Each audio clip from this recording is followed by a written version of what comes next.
could say, you know, and I don't know the stats, let's just say minorities eat more Doritos, so there's more heart disease. Well, wouldn't that lead towards lawsuits and litigation against Doritos or whatever it is? Doesn't this just open up all kinds of things when instead what we should be saying is stop eating so many Doritos? Well, that's true, by the way, for all Americans. I mean, a lot of our unequal health outcomes have to do with not just income, but behaviors. Yeah, but there's no office for majority race health. Issue. But there is no office of majority health. So we're only looking at, we can eat Doritos, be white, Asian, black, it doesn't matter, but we're not studying that. We're just studying the minority health. So again... And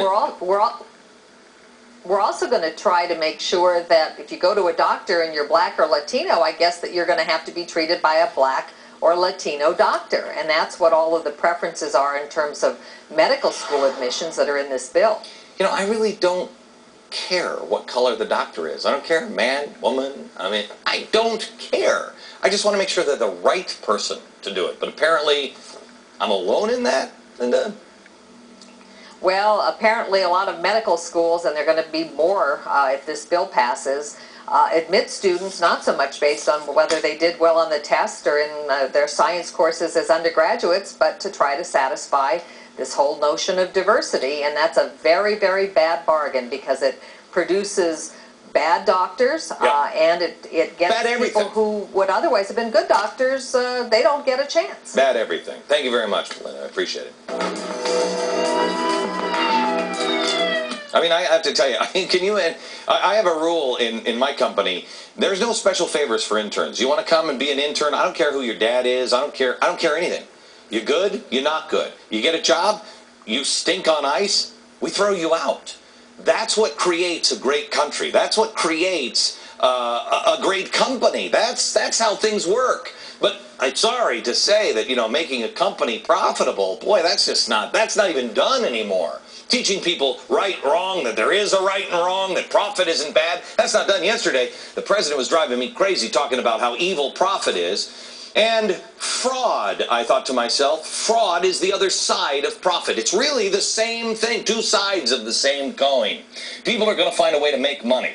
And it could be in a positive way or in a negative way. And we have to decide, do we want fraud or do we want profit? I can get rich if I create something good. Or I can get rich if I can scam the system.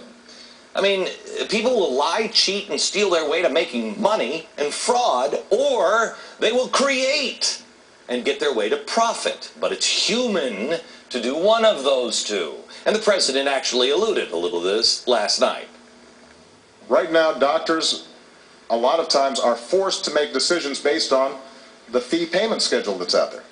So if they're looking and you come in and you've got a bad sore throat, or your child has a bad sore throat, or has repeated sore throats, the doctor may look at the reimbursement system and say to himself, you know what, I make a lot more money if I take this kid's tonsils out. Doctors? Are you... Is anybody else outraged by this? I've had children with their tonsils taken out. I don't take them for a sore throat to the surgeon. I take them to the pediatrician. How's the pediatrician making money off something he says you better go see a surgeon? I think it makes no sense. And it was a little calculated. Let's say you have a sore throat. No. Let's say your child has a sore throat. Fraud. Who solved it? Well, certainly the federal government has. Let's take a look how it is tearing our government's medical system apart right now. Healthcare fraud in a nutshell. The Obama administration is looking to drastically increase healthcare's entitlements, adding an estimated 11 million people just onto the Medicaid rolls, according to the House's figures. But how will the system possibly support all these new clients? After all, it's already tough finding a health provider that will accept Medicaid, since doctors and hospitals don't think that the program reimburses them. Another factor, fraud.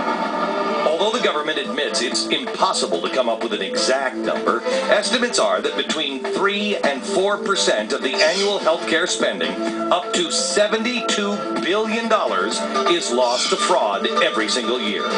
The Inspector General for Health and Human Services says the federal government loses $18.6 billion a year just on Medicaid fraud. What's even more shocking is how little is being spent on stopping entitlement fraud. Medicare spends less than 1/5 of 1% of its budget on anti-fraud measures. According to Carrie Weems, who was acting administrator of the Centers for Medicare and Medicaid Services at the end of the Bush administration, quote, "Right now, we way underspend for fraud and abuse." So it really shouldn't come as much of a surprise that there are those reports out there that healthcare fraud is attractive to organized crime. Because it's a low-risk, high-reward proposition. Healthcare fraud, in a nutshell. Dennis J., he is the executive director of the Coalition Against Insurance Fraud. Dennis, how much, we have 3 to 4% fraud in the government Medicare, medical system. How much, what is the average fraud? Like you take a credit card company or a bank, what's the average fraud there in the regular world?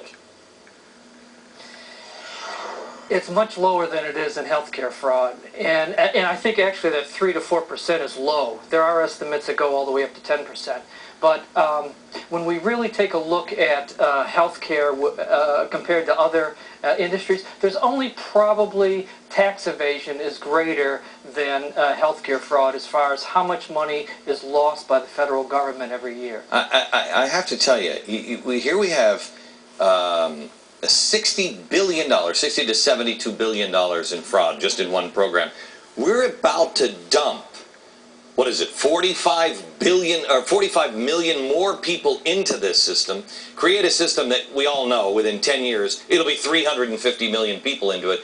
Can you even imagine the amount of fraud? How does the system, community organizers love to overwhelm the system, how does the system even take 45 million people and dump them into the system, many of them with no records whatsoever, and not be riddled with fraud? Well, that's our beef with the Congress and the administration right now. To expand the program to this degree and not extend anti-fraud resources to at least the same extent, you might as well send an engraved invitation to organized crime out there to come and plunder the Treasury, because you know they're going to do that. Oh, of course they are.